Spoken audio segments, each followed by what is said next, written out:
Wellington Road end. NP7 Sport, in association with the Victorian Football League, proudly present this live and exclusive coverage of the 1983 Army Reserve Cup Grand Final between Collingwood and Essendon.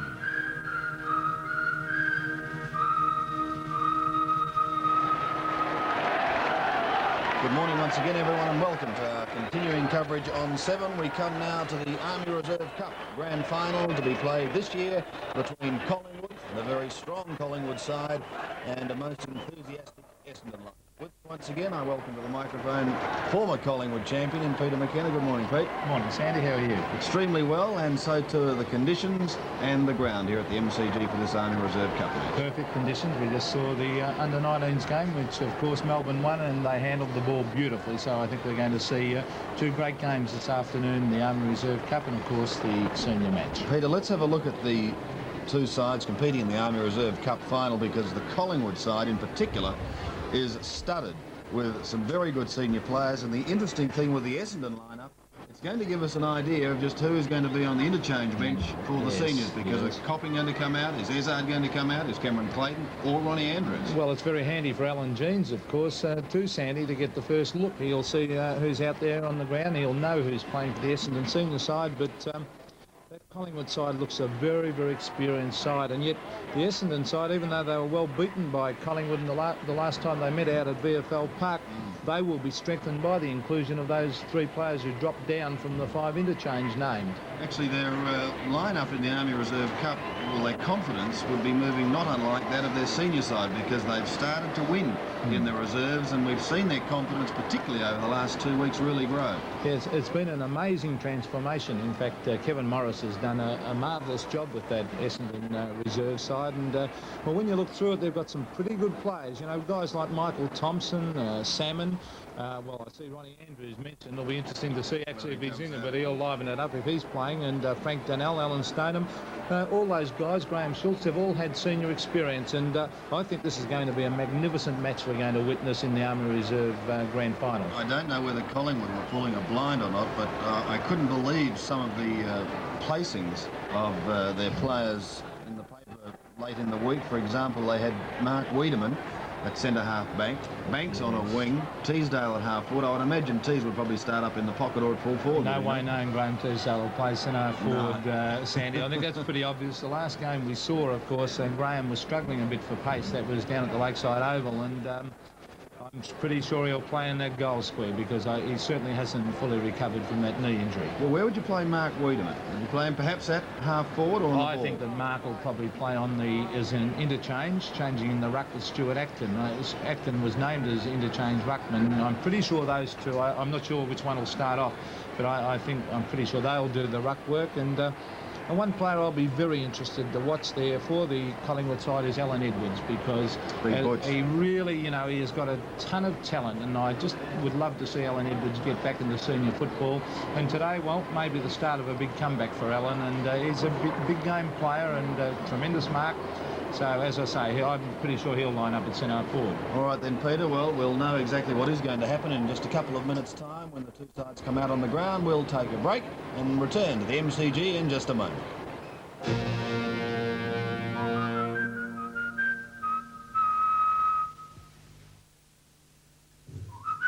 6 o'clock. Back to the MCG, as we said here, conditions getting better all the time. Sunshine streaming over the ground and people streaming into the ground. The Capacity House today for the big grand final, and the Army Reserve Cup grand final getting underway in just 5 or 6 minutes' time. We've got people absolutely everywhere today. We might start off by going up into the air to our Channel 7 newsroom helicopter and say good morning to Max Stevens.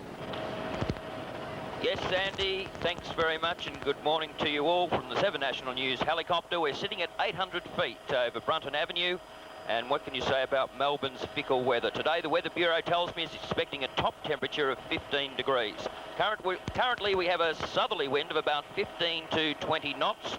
From the west, several black clouds, but behind them, blue sky, and I'm sure it'll be clear for the start of today's grand final. The traffic situation at this stage is extremely good down Wellington Parade, Bridge Road, Punt Road and Swan Street. Looking over the southeastern freeway, also rather light traffic. Inside the MCG, as you can see, the crowd is starting to build up. And I've got a little word for Don Scott. I was speaking to Mel Brown, the coach of South Fremantle, and he's told me he's out of contention for the job, and it's now open season for Don Scott and Neil Barnes. Sandy. Thank you, Max, for that little report. We'll just have to wait and see what happens there with the Richmond coaching job.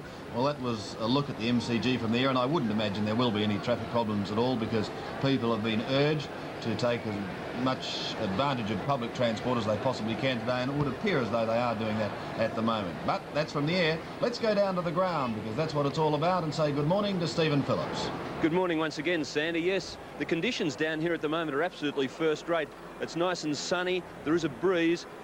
During the under-19 match, it was blowing straight down the ground from the main scoreboard end towards the Punt Road end of the ground, but now it's swung round, and I notice above the Olympic stand up here, the northern stand, that the green Fighting Kangaroo, the wind blowing straight across the wing position, and that Fighting Kangaroo flag is really fluttering. The ground is still pretty damp. We had a very heavy shower at about 20 past 8 and light showers in the first half of the under-19 grand final, in which you saw Melbourne win so convincingly against North Melbourne. Waiting for the teams to come out onto the ground, and as soon as they're out here, I might have a word to both coaches and see if I can get any last-minute team changes. All right, thank you for that, Steve, and no doubt the ground would have dried considerably, because it warmed up, particularly at half-time in that under-19s match, with everyone getting in and having a bit of a go. And speaking of people arriving, it's great to say good morning to Don Scott. Morning, Don. Yes, it's confusing, your new press box, Sandy. I was looking for the old one. Well, it's a pleasure to be in this new one. Yes, it's beautiful, I wonder actually. if it'll be warm enough today too, Sandy. Have a look at this gear. Well, I haven't got Gloves and the coat. I didn't bring my Spencer, Peter. I was in such a hurry I left it at Have home. you got your handbag there too? Yes, it's here. We're all Oh, that's prepared. good. Gentlemen, as we talk, it looks as though the Collingwood banner is going up. We might have a look at it now. And we will see the Collingwood side come out onto the ground to contest this Army Reserve Cup Grand Final. Through they come, and Don, as we said just before you arrived, the interest is going to be to see the Army Reserve Essendon lineup, and I'm quite sure Alan Jeans will be interested to see it. The other possibility that does arise is that we could perhaps see two of the three emergencies playing in the Army Reserve, because Brian Wood possibly may not take his place in the senior side. Well, I think there's a number of things that come into consideration, Sandy. I firstly don't think Essendon will change their side. Secondly, I would say that the importance of the game today, that it is not beyond the realms of possibility. They could leave those people who are named as emergencies out of the Army Reserve grade team just to add confusion. But I really don't see how, maybe I'm wrong, it's a big statement, how Essendon could change their lineup. I'm pretty sure I'd be very surprised if they left them out of the Army Reserves, Don. I think if they're available for the reserve side, I think they'll play. And like a bloke like Ronnie Andrews, of course, can play in the reserves today. The fact that his senior side is playing. But Peter, as you can appreciate and understand, a little bit of an advantage, and maybe the advantage of the unknown, could be a factor that may help Essendon get the initial ascendancy, or the initiative. I can see your point. I think it'd be a first, though, any side would do that. Well, it'd be some disappointing players too. Well, gentlemen, while you just move around to your commentary position and we see the Collingwood side out on the ground, we're still waiting for the Essendon lineup to make their way out. And what a big day it is for Bomber fans right throughout Australia, because they waited a long, long time. They've done it the hard way. And this side we're looking at the moment is indeed a star-studded lineup. Number 20 is Graham Teasdale, who's a man who's come back after injury. There's another one too in Butch Edwards, Alan Edwards, was jumper number 8, and the Essendon boys are about to make their way out onto the ground, and this is where the interest centres. Who is going to be in this Army Reserve side? Up goes the Premiership Prelude banner, and the players are coming out now, and they will run through the banner in one group. Here they come. And we might go across to Don Scott and Peter McKenna and just see who they can pick up.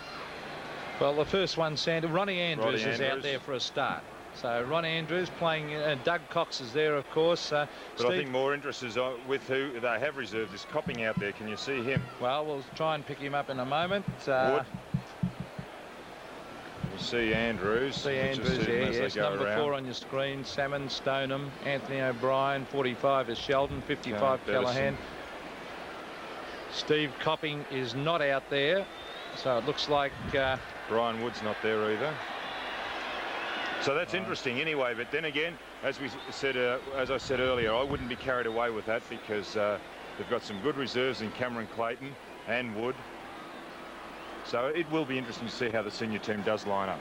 My word, it will, yes. And big Ronnie Andrews back, and I'm afraid in the reserve. So we'll be just about set to get this game underway in a couple of minutes' time.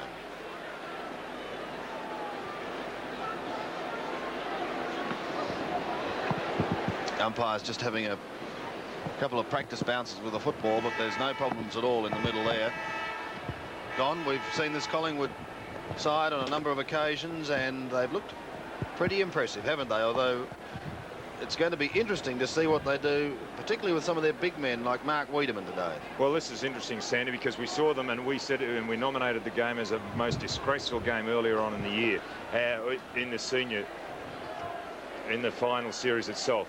But Essendon have improved, and they've really impressed me because they've got a combination of youth and experience. They do really run at the ball, whereas Collingwood rely on their strength. They're big man. They kick the ball long into the forward line, and I think it's an old-fashioned game versus a new game.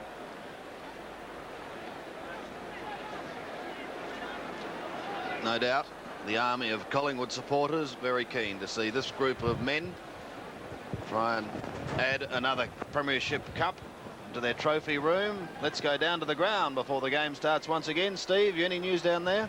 Yes, I have, as a matter of fact, Sandy. The Essendon side, Frank Donnell and Ronnie Andrews not going to play in the seniors. Ronnie, obviously, you saw him running around out there. I talked to Robert Shaw, the Essendon coach, just a moment ago, and he said that the interchange players in the seniors would be from Alan Ezard, Stephen Copping and Cameron Clayton. I think Ronnie Andrews would be one of the most disappointed men in Melbourne at this very moment, and I suppose also Frank Donnell, who came on and played quite well in the last quarter of the preliminary final last week. And the Collingwood team, there are no changes, as you said. Back to you. Steve, just before you go, if they have named Ezard, Copping and Clayton, could it possibly be that Brian Wood may not take his place at all in the side? Well, I suppose it leaves plenty open for conjecture, and also one would think that Sheedy might wait until the last minute with Melbourne's weather being so unpredictable and more showers predicted. OK, Steve, we'll just have to wait and see what happens there. Kevin Morris wearing the number 47 Guernsey. He's done a great job to get these boys up. And he's played well himself, Sandy. He's been a very, very, very good leader. Yes, he's been an inspirational leader. Frank Donnell just going out of picture there.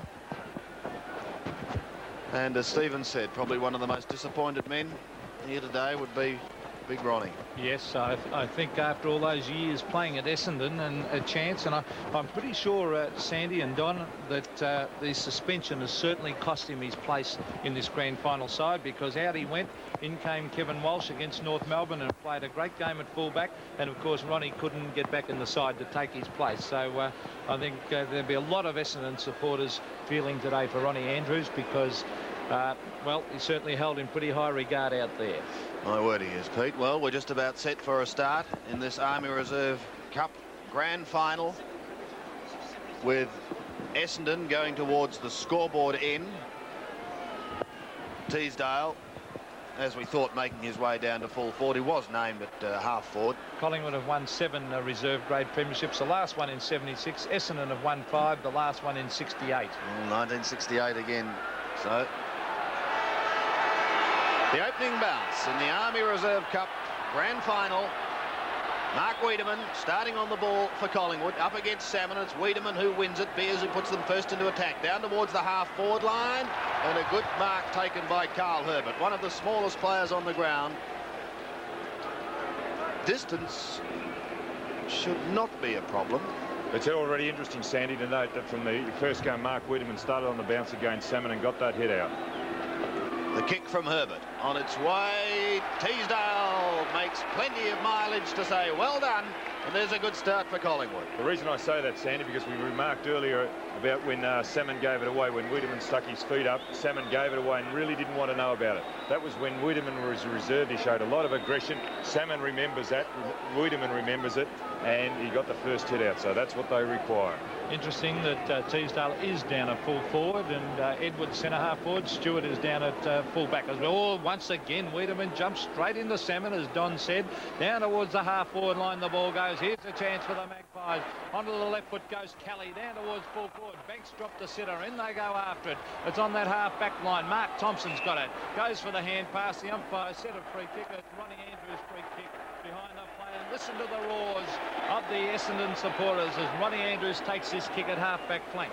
The kick from Andrews up towards Morris. Can't complete the mark. Pushed out, paddled out towards the boundary line. Plenty of pressure on in the opening minutes. Schultz is in all sorts of trouble. Taken over the line. We mentioned Mark Wiedemann and Father Murray. The enforcer has come over from Adelaide for the big game today. Salmon won that tap out. Straight to Murray Brown. High in the air. Andrew Smith leads it. Thompson went for a roundhouse right, had an airy, but his namesake picks it up for Stoneham to the half-forward line. No mark taken there. Play on will be the call. The high kick by Donnell is fisted away by Stewart. Brown goes in, puts body over the ball, shovels it out the back door towards Beers.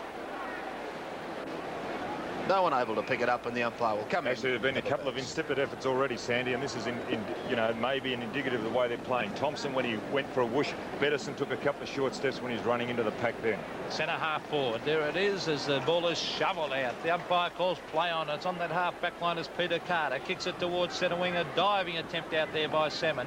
In goes Dennis Banks. He's playing for the free kick there. The umpire was awake up to that, no. And right in the centre of the ground, the bounce will take place. As the player injured behind the player, could be Tony Beers. I think it is, in fact, Alan Stoneham. Handballs to Morris. The ball is smothered in the centre of the ground. Hurried kick. That was by Harbinson. Right down towards the half-forward line. Out they come. It's grabbed down there by David Toomey. Onto the left foot he goes, looking for the short one further afield.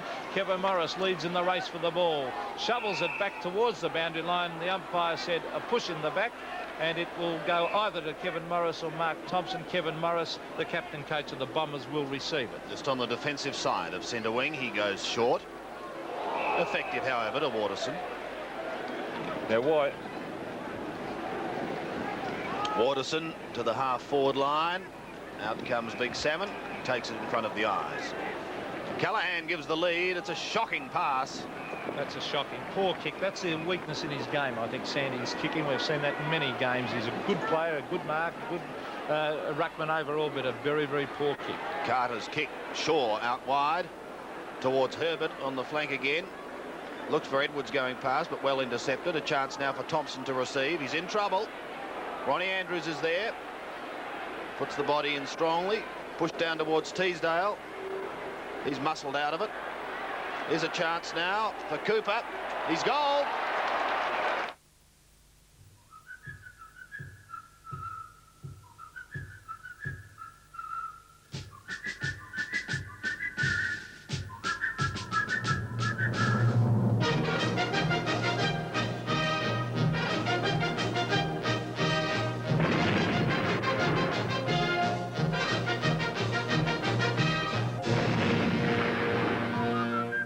Do something for yourself. Join the Army Reserve. Centre bouncy all once again. Wiedemann ran straight into Salmon. That's the thing that Don Scott was talking about before. Banks goes in after it. Doug Cox is there also. Oh, brilliantly taken away by Gary Shaw. Onto the left foot he goes. Magpies are looking good. A lovely pass finds Tony Kelly almost at centre half forward. He ducks back and kicks it high towards the pocket. O'Brien goes back. Anthony O'Brien can't take the mark. Charging after it is Sean Duncan. He gets it onto his left foot. Oh, he's got loose men everywhere out there. Sheldon ducks back. Can't get to the ball before it beats him over the line and out of bounds. And as I speak, some very, very light rain falling. I don't think it'll make much difference to the game because the clouds are very, very high. Just over 5 minutes played in this first term. Waterson again, flicking it over the shoulder, but smothered. And another throw in. Totally booked out here at the MCG today for this game. And of course, all the action coming to you on the 7 network and associated stations. We certainly hope that you'll have a pleasant day as Andrew Smith goes to ground. He'll be free kick. Just about within scoring distance too for Smith. Teasdale calling in the square, saying go long.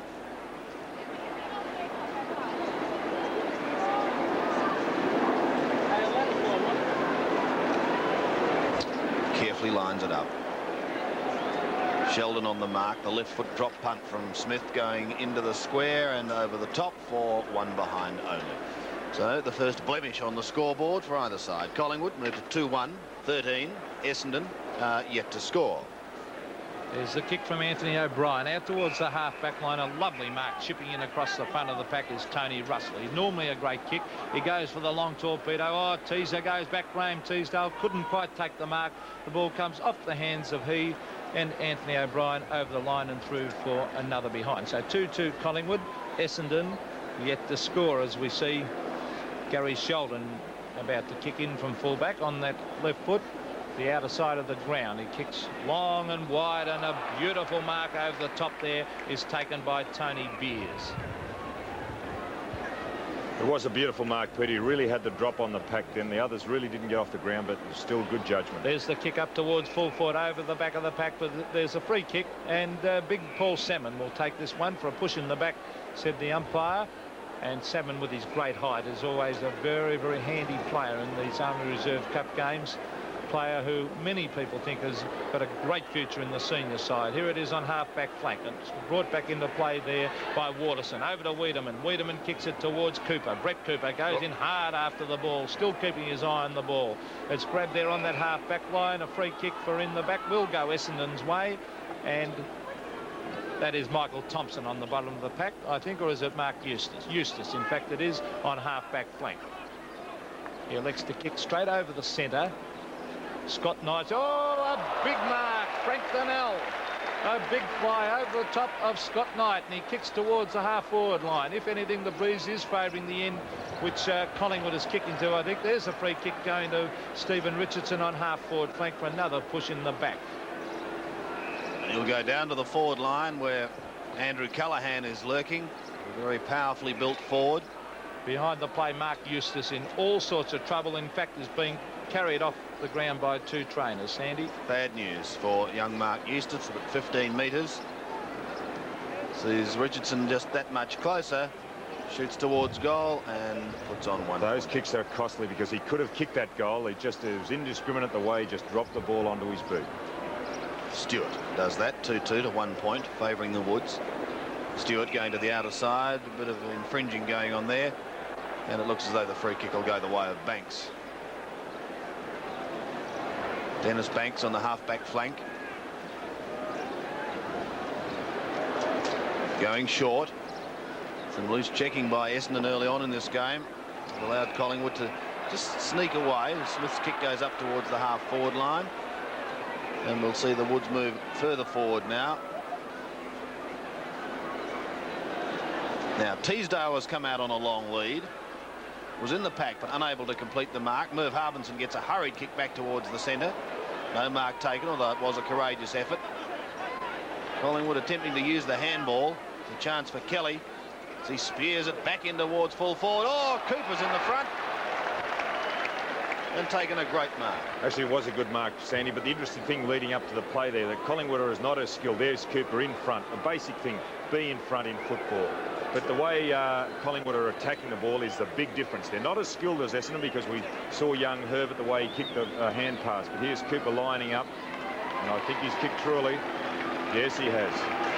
As Australia's leading lights, these 7 building societies have formed a bright new star, the National Permanent Network, with $4 billion in assets. A network with extra benefits for every Hotham investor.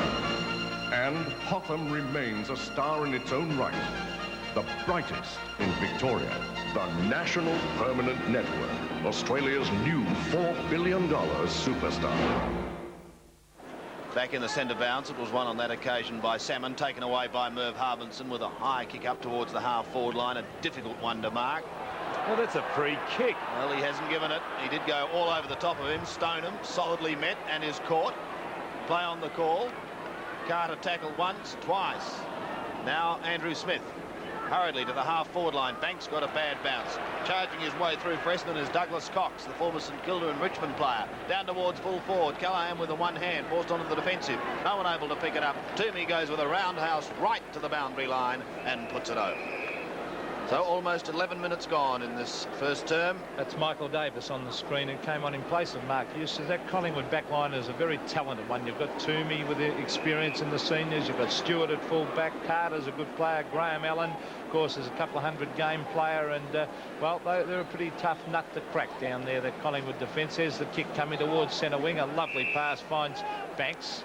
Banks across to Kelly. Kelly has been a great finals performer. Up towards half-forward it goes. Gary Shaw overran it. Brett Cooper was in there. Oh, good strong play by Cooper. Knocked away over to Andrews. Andrews to Harvinson. Harvinson caught with the ball. Could have been holding it. He goes in after it though. Gets a hand pass into Cox. They never catch him once he gets away with it. He kicks it wide right up towards the half-forward line. Peter Carter over the back. Ducks back towards the boundary line. Grabbed there by Graham Schultz. He's almost caught. Gets in the hand pass. Straight to Toomey. Toomey. Oh, scrambling passage to play. In goes Carter again. Good play by Peter Carter as he kept that in, and on the left foot goes up towards the centre wing. Odd. Salmon came right over the top of Cox there, and Cox looked at him in disgust. Grabbed by Gary Shaw. This could be very costly for Essendon as Shaw kicks it down towards Russell. The ball is thumped away. That's what he's got to Good do. play by Anthony O'Brien as he attacked the ball and kicked it long. Up towards Donnell with great pace. Overran the ball in the finish. In goes Graham Allen. Onto the right foot. He goes for the little short one. He's got a loose man there too in Andrew Smith. He finds him. Andrew Smith gives it across to Noel Lovell, and Lovell is streaming in towards goal. He fires at the goals with the long drop punt. Beautiful football by Collingwood as Lovell puts it straight through the middle. So Lovell kicks his first. Cooper has two, and Herbert one for Collingwood as they move to 4-2. Essendon 1 point. Actually, it's really started, we see it on replay now, but it started long before this. The way that Alan Edwards ran at the ball, there was an Essendon player, Richardson, coming the other way, but he punched the ball away.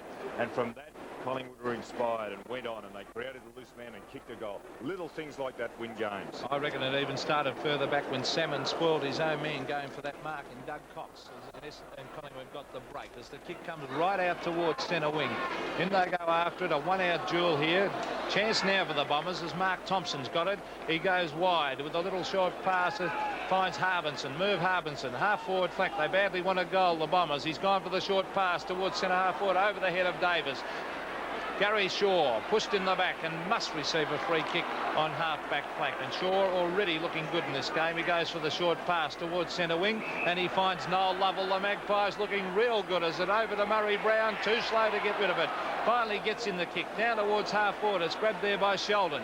Sheldon goes for the short pass towards the centre of the ground. Oh, boy, that was a good, strong tackle, but coming away with it is Salmon. Oh, shocking kick by Salmon. Into Stoneham, though, it ends up with.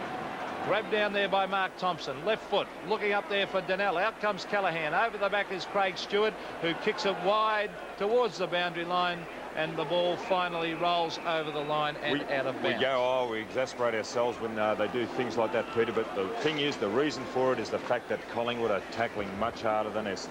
Yes, I agree with that, Don, as we see Callaghan doing the ruck work against Wiedemann. Donnell tries to get it down to the ground. Here's Peter Carter coming away with the football. Eustace behind the players coming back onto the ground. He was obviously winded before. It's on half-forward flank. In goes Ronnie Andrews after the football. Shrugs off the tackle, and the roars of the Essendon supporters as he gets it up towards half-back. And that for marking for Essendon is Chris Waterson. He kicks it towards centre half-forward. Ducking back was Brown. Oh, Donnell's covering a ton of territory up there with his great pace. Kelly, a long ball over to Andrew Smith. Now it's Graham Allen lining up the goals from centre half forward. It's floating in. It's a goal. Great goal to Graham Allen, and the Magpies are on fire. Gubby Allen kicks his first, and Collingwood going from strength to strength as their confidence builds. 5-2, 32. The Bombers one solitary point. Actually, that was tremendous play. One handball, one long kick, and that's what football is all about today. It's very incestuous in as much as they handball, short kick. But that's the way it is. One handball, one long kick. Centre bounce once again. Wiedemann up against Salmon. and by Wiedemann. They're taken out of the centre as Shaw gets a hurry kick. But a good mark taken by Thompson. Swings round onto the left foot. Looking for Callaghan on the half-forward line. One grab. He has support in the form of Frank Donnell. Chips it over his shoulder, but not far enough. And that tells the story of Essendon in this first 16 minutes. Out of bounds on the full. Yes, Frank Donnell, as I said, he's got great pace at centre-half forward. He's covering a lot of territory. That occasion a poor kick, but I wouldn't be surprised next year if he developed into a very good half-back flanker. He's got the pace and the height. There, giving the hand pass over to Michael Thompson was Chris Waterson. And the umpire set a free kick, a nice tackle there, and that was